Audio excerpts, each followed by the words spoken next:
Yes, people, what's happening? Welcome back to the channel and welcome to another edition of the Opposition Preview. First things first, guys, make sure you smash the like, subscribe if you're new around here, all of that good stuff. And Premier League football is back. We're back in action again. Following on from the 1-0 win against Bournemouth, Chelsea head into West Ham Saturday lunchtime. Not the best record there. Definitely haven't won in our last 3 visits. I think the last time we won was when the COVID season. So yeah, the record's not good. West Ham, big investment over the summer. A lot of new players coming in, some exciting buys, but it's not been the best of starts under Lopetegui. So yeah, we're going to be diving into the game, what Chelsea can expect from West Ham, how the Hammers have kind of started to the start to the season. I'd like to be joined by Jake from West Ham Unofficial. Mate, thanks for coming on. I appreciate it. It's been all change at West Ham this summer. Obviously, Moyes left, Lopetegui came in, a lot of money spent. Todibo, Kilman, defense has been restructured. Wan-Bissaka in as well. Some exciting attacking signings also. What have you made of everything? Obviously change was needed. It probably was the right time for Moyes to go on. But how's Lopetegui been viewed after these first few games? Because it's not exactly gone to plan. Yeah, it's been changeable. To be honest, it's been up and down. It's been an interesting start, and as you rightly outlined, that a change was needed. We all knew that. We couldn't go on the way we were as a football club. So that was acknowledged, and Moyes left, and Lopetegui's come in, and we've spent a hell of a lot of money. For our standards, we've spent a lot of money. Defensively, it's completely changed. Lopetegui took one look at our defence and said, I'm going to scrap it and start again, which I don't blame him. I'd have probably done the same. And we haven't... I haven't really identified a style of play yet. It's been a little bit up and down. Like, we played pretty well against Man City a couple of weeks ago and obviously lost. And then we were awful against Fulham last weekend and scraped a point in the dying moment. So look, football's a funny game in that sense. We've had a tough start. We've had Villa and Man City already in there, and Palace away we won, but that's not an easy game. And Fulham are no mugs either. So not many teams have had much harder of a start to the season. And yeah, as you said, we've got in the last 3 years certainly quite a decent record against you boys at home. So that's hopefully the positivity we can take into it. But yeah, it's been an interesting start. It's not polished. It wasn't going to be early on, but we just need to have a bit of patience with it. I mean, what was the kind of the thoughts when Lopetegui arrived? Was it a popular appointment? I remember at the time, I know Twitter's maybe not the best place to check, for opinions all of the time, but there was a general consensus that this appointment perhaps lacked a bit of ambition. Is that a fair thing to say? And what's kind of the view of Lopetegui within the fan base? Obviously, it's early days, but what's kind of the reaction to the appointment at the time? Yeah, it was. I think it was more relief, to be honest, that that Moyes had left. That was the initial feeling. In fact, pretty much the entirety of the fan base, it was relief. And to be fair, there was a lot that didn't really care who came in, as long as we saw a change. In that sense, it was some. Most were like, fine, let's see what he does, and then some were a little bit more skeptical than others. You get different branches and fan bases of people with different opinions from the outset. But yeah, I mean, it's been taken relatively well. There's been a couple of idiots who have who have said a couple of not very nice things about it so far. It hasn't been amazing, we know that, but we've got to wait and see, and we've got to have a little bit of patience. I know patience isn't a word that is readily used in football nowadays, but he had to rebuild things, quite frankly, after what was left for him. So yeah, there's been a few unhappy people, but I think the majority are just sitting tight and hoping for it to come good. I think that's probably a little bit of a similar situation that we find ourselves in as well. And it's too early to be, forming opinions of managers after sort of 4 games. You've got to give it till at least Christmas to get some sort of idea of what kind of might be happening. But obviously we normally spend a lot of money in the window. We did spend a lot this time, perhaps not as much as usual, but as you referenced earlier, West Ham, a lot of money spent. What are your thoughts on the signing? Some exciting players in there, your Somervilles. I mean, Füllkrug is a bit older, but you needed a different centre forward up there to Antonio. Guilherme, the exciting Brazilians come in. The defense has been rebuilt. I think Todibo was a big get, considering sort of the caliber of clubs that were sniffing around him as well. What have you made of the business? Yeah, we've signed a wide-ranging sort of array of players, if I'm honest. We haven't seen too much of Todibo yet. He played a half and was pretty shaky and got hooked at half time, and that's just about as much as we've seen from him. So there's an expectation that he's going to come in on Saturday and replace Mavropanos alongside Kilman, another new signing who a lot of fans didn't particularly like him. Bearing in mind the money we paid 40 million for Kilman, a lot of fans said that's too much money, but he's been excellent. He's probably been our best signing so far. Kilman has just been brilliant. And then on that side as well, Wan-Bissaka for 15 million quid has been an absolute steal. He's been really good in the first few games, and for 15 million, he's been brilliant. We haven't seen too much of Somerville, Fulkrug, about 20 minutes here and there. He's got injured, and there's a bit of a doubt whether he's going to be involved in any way, shape, or form on Saturday. So a couple of players have yet to get going. A couple of slotted straight in. Guilherme, we haven't even seen him yet. We spent 30 million on him, and we just haven't seen him. So that's a little bit.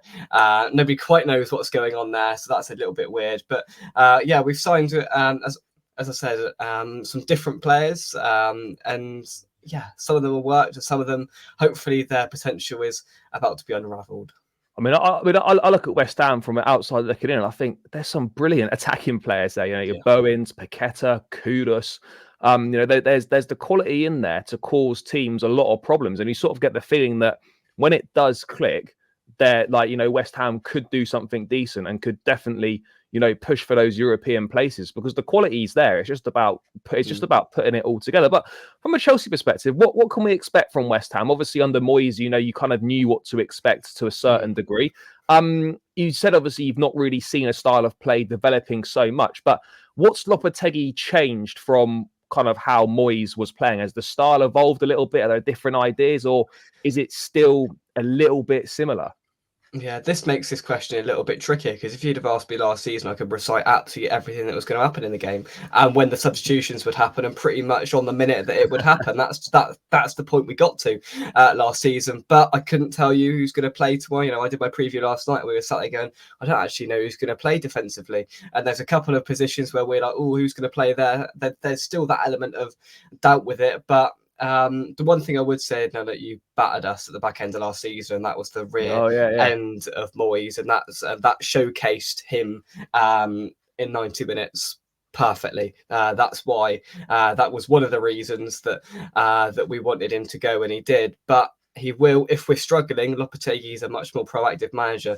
Last weekend against Fulham, we were awful when he took the two worst players on the pitch off at half time. He hooked them. He took Souček and Antonio, two established West Ham starters under Moyes. He took them off at half time and he made the correct changes, and we got a little bit better. So he's not afraid to make changes if it's not working. He hasn't established his best 11 yet.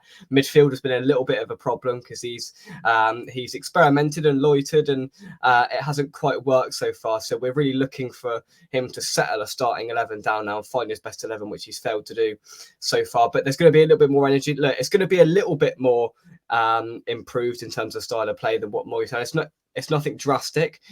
We know when to soak up pressure, and he understands that. So it's a little bit of progression in the attacking football sense, but it's not like Ange or whatever. You know, we're not going to be going all guns going for it. So there's an improvement in the style of play, and we will have a go. We will try and be deadly on the counter attack with some pace and try and catch you out. And then physicality will be a big thing from corners as well. So similar, but just a bit better is what I'm going to say. Yeah, no, for sure. I think, you know, Lopetegui, whatever people think of him, he has got pedigree as a manager for sure with what he's done with his CV and whatnot. So I think he's got the credentials to do something decent there. Obviously, set pieces, West Ham always a threat from there. Got big guys, whether Souček plays or not, as big guys at the back also. We're not the best at defending set pieces. There's still a lot of work to do there. You know, West Ham on the counter-attack, on the transitions, we've been caught out in midfield on a number of occasions this season, you know, with the likes of Bowen, Paqueta, Kudus, these kind of guys. You know, 2 or 3 passes, they could be curtains for us in terms of conceding goals. So that's something that I look at and think, yeah, that's a little bit of a concern for me. But what are your thoughts on this game? What are your thoughts on Chelsea coming to the London Stadium? Obviously, as we've discussed, that our record's not the best there over the last sort of 2-3 years. You have had our number, particularly at your place. I mean, how are you feeling about Chelsea to come into town? Is there anything you're worried about, you know, in terms of our team and what you may have seen of us so far? Pace is a concern. It was our undoing last weekend at Fulham. They had Iwobi on one side and Traore on the other, and just had extreme pace and and we struggled to deal with it. So if you're going to have wingers with pace, then that's where you're going to find your avenues through and sort of challenge Areola in our goal. Look, I mean, Chelsea, it's anything can happen, really. I spoke to a Chelsea fan last night, and I said, am I too wrong in saying you could turn up and play us off the park, or you could be absolutely woeful and we could beat you? Mate, He said that's it could exactly be. what it. That's exactly what it is at the moment. You know, against Bournemouth last weekend, we were terrible, absolutely awful, but we snuck a win. The weekend before against Palace, we actually played pretty well and didn't win.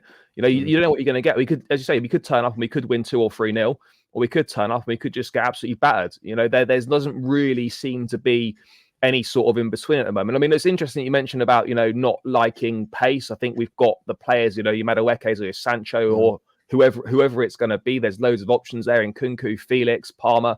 You know, we've got quality that can cause issues. So we can isolate. Would you say we were able to isolate fullbacks in a one-on-one, particularly maybe direct wingers like Sancho, like Madueke, we could potentially have some joy there. I mean, what you're going to have, Emerson one side and Wan-Bissaka the other? It depends. Emerson picked up an injury last weekend at Fulham, and they are assessing his fitness as we speak, so we don't know.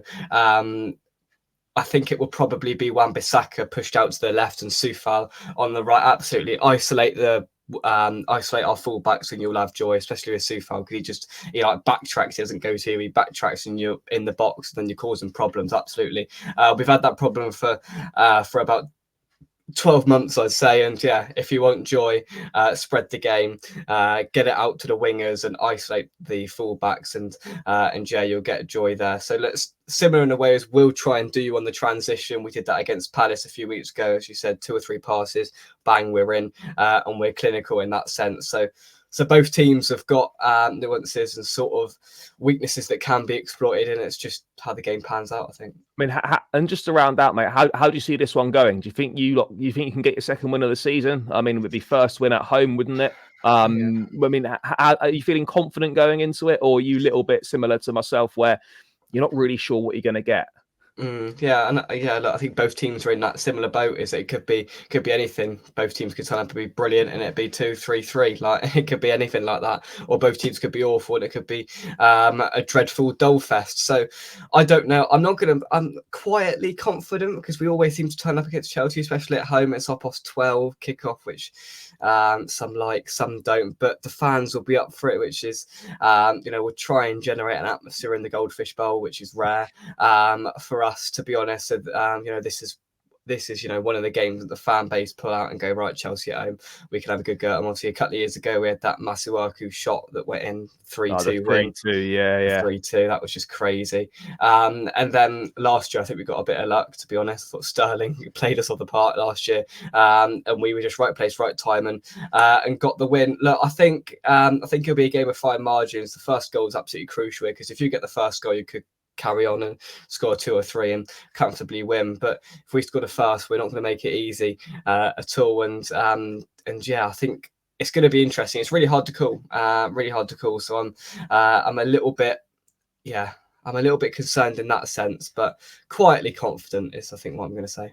Yeah, I'll be honest. I'll take a point right now. I know that sounds a bit mad, considering kind of what we've been like in the past in terms of the stature of the club and whatnot in our achievements. But ultimately, where we are right now, West Ham away to tough game.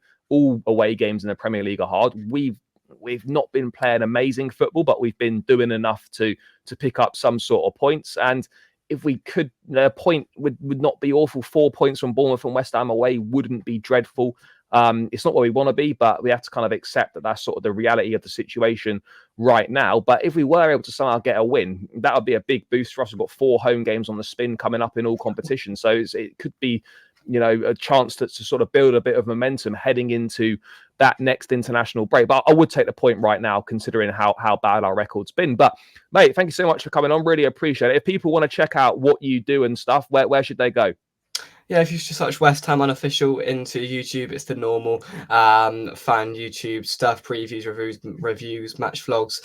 Looking forward to it tomorrow, actually. Getting up to the London Stadium. It should be, as I said, a good atmosphere and a good game, hopefully, and plenty of goals. Yeah. Yeah, no, perfect. Guys, make sure you check that out. I'll tag the title in the channel in the title. Make sure you click on it, show some love to the channel. Great stuff over there. And yeah, guys, make sure you smash the like, subscribe, all of that good stuff, and we'll catch you again in another one soon.